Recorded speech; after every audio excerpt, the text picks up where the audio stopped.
I just want this season to end.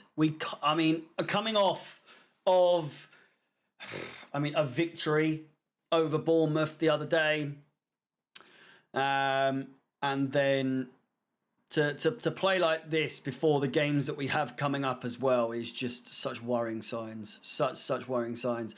Before we get started, be sure to smash the like button, subscribe, and hit the bell notification to be notified of any future content on the channel. If you want to subscribe to my channel, my name is Harry, you know that by now, but still, Chelsea Fans XI on YouTube. We're close to 5,000 subscribers, so please do. I'm losing me now. I'm losing the will to live, honestly, as you can see. We'll just get started, shall we? And come on. Oh my God. It is a case of,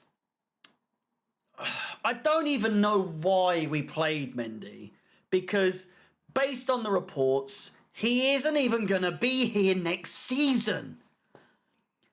So why did we play him today? He was completely in no man's land for the first goal. Not entirely his fault because of Thiago Silva, and I think it was Badiashile. But goodness me, if it wasn't obvious, what a goal by Chesterfield there to make it 2-1 though, by the way, extra time. What a goal. Yeah, if it wasn't obvious enough as to why he hasn't played since November, today was a very, very clear. I've given him a 4. I honestly would go less, but I think that'll be a little bit harsh. Do you know what I mean? But 4 for him. We saw the introduction or the reintroduction of Lewis Hall, who I've given a 5. In very small glimpses of good performance from him. But overall seemed like he was a little bit out of his depth, just like most of the players on the pitch, to be honest with you. I think 5 might be a little bit harsh, but it was more the lack of chemistry down that left-hand side was so obvious.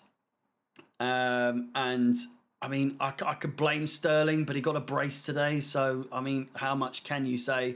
It was more, the goal-scoring threat from Sterling. We'll get into that in a second, but still. Lewis Hall, really excited to see him play more often, hopefully in the future, hopefully next season, maybe even some games the rest of this season. But I still don't know why he was dropped in the first place. He played really well in several games up until that game when he played in central midfield. And then we just haven't seen him again. So I can't really blame him for playing too badly. But yeah, nothing more, nothing less, really. Just a very, very average performance.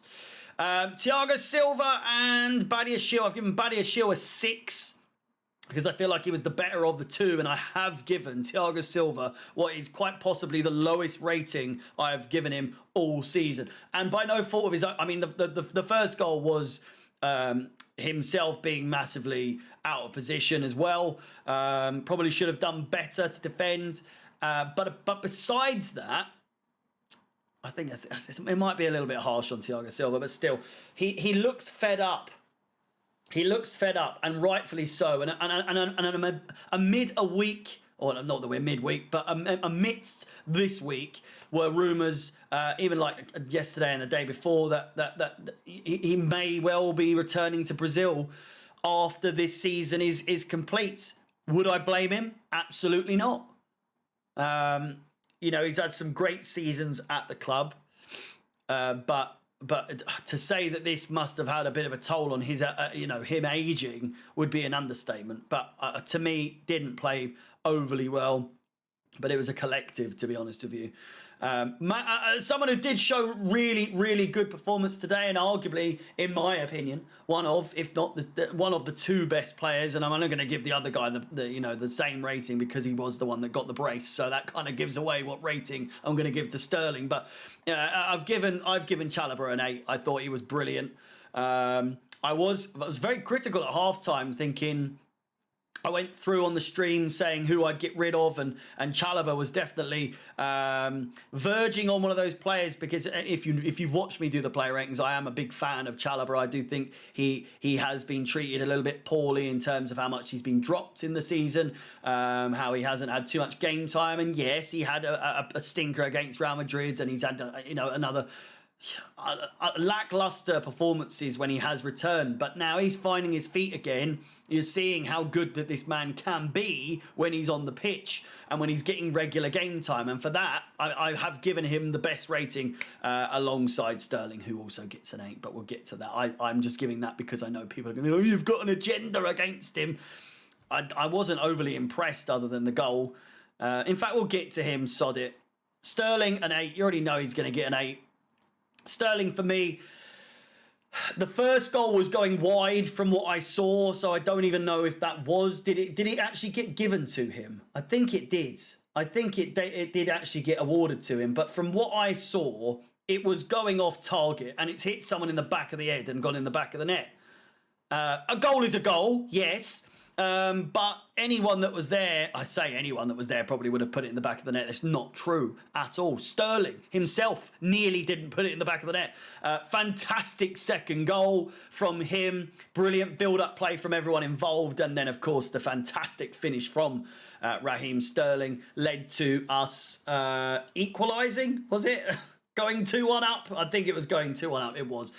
Just a pointless game overall to even remember that sort of thing. It's poor from me, I must say. But still, Sterling, after the second goal, really seemed to wake up, really started to look a little bit more himself. I'm not going to sit here and say that he was good, but I'm going to give it, you know what? No. 7. I don't care. I don't care. He was not our best player, regardless of the fact that he scored two goals. Who next? Conor Gallagher, 5. Enzo Fernandez, 7. And then Mateo Kovacic is a 2. I gave him a 1 to begin with, but I've gone with a 2.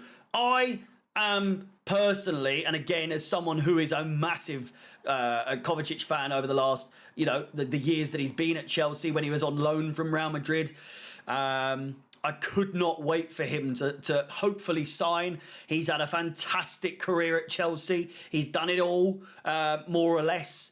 But it's time to go. It's time to go. He doesn't care. He's shown no effort today. Got injured and then didn't even.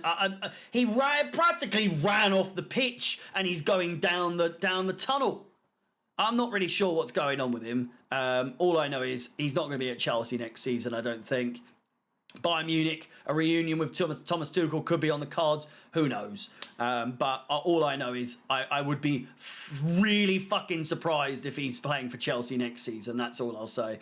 I've given Madueke is 6. I feel like down the right-hand side, again, he was more of the issue. He was giving Chalobah more work than anything to do, and caused some issues down that right-hand side. But all the same, his efforts, his contributions and everything, I wouldn't say contributions is the word, but his efforts and his enthusiasm and his willingness to really give it 100%. You can't, say what you want about his performance. His crossing was abysmal and very rarely, if ever, actually went to a Chelsea player. But it's the passion and that he's doing for the badge. He is one of those players. He's actually playing for the badge. I think he could have easily been a 7 if he actually made a cross. Was he? I don't even know. I don't know. I'm not going to waste your time with successful crosses. Accurate crosses, 0. 0 accurate crosses from him today. But then 23 out of 27 passes completed. So, I mean, that's all you need to know. How many times did he cross the ball today? So many times. Never once made one successful. But again, I'm impressed with what it could become. What he could become. Next up, and last but not least, João Felix, who I thought was utterly pointless. Again, one of the worst players on the pitch. And I'm struggling to see any argument as to why on earth we would want to spend more money. Trying to keep him. Why we would want to spend another year? If it was another year loan, we'll see what happens. But I'd be surprised if it's anything spectacular. You know, I was excited when he first joined, and now he has joined. It is more or less. Don't know. Kind of leave, please. I don't know. I get frustrated watching him play. Him getting his booking when he booted the ball against that geezer's head really confused me. I don't know what was going through his head there. Nothing frustrating happened to lead up to that. And if that's how you show your passion, I don't know what to tell you.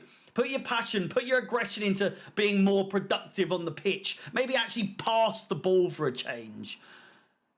But to lash out and boot the ball at or aim to boot the ball at that guy's head, strange behaviour, really strange behaviour. But that's it. Another game, another draw, another bad performance all round. And we've got Man City next. If we beat them, I'll be so frustrated. This team can't beat Man City. It shouldn't beat Man City. And if we do beat Man City and cause Arsenal to gain an advantage perhaps over Man City, it's just frustrating. You know what I mean? Obviously, I want to win a game. I want to win all the games, but flipping hell, if we beat Man City somehow, I'll be fuming. I'll be so confused. Man United, I fancy our chances. I probably don't actually. I don't know why I'm lying. And then Newcastle, probably going to lose that as well. So Bournemouth, probably our last win of the league in the season. Today, our last point in the season. Chelsea finish the season with 40, how many points? 43, no, what was it? 43 points we finish on. Grand total. What a dub of a season, eh? What a season. My name is Harry. Chelsea, be sure to like, subscribe, hit the bell notification and all that good stuff. Again, subscribe to my channel, youtube.com/ChelseaFansXI. We're so close to 5,000 subscribers. All the best. I'll see you on Sunday.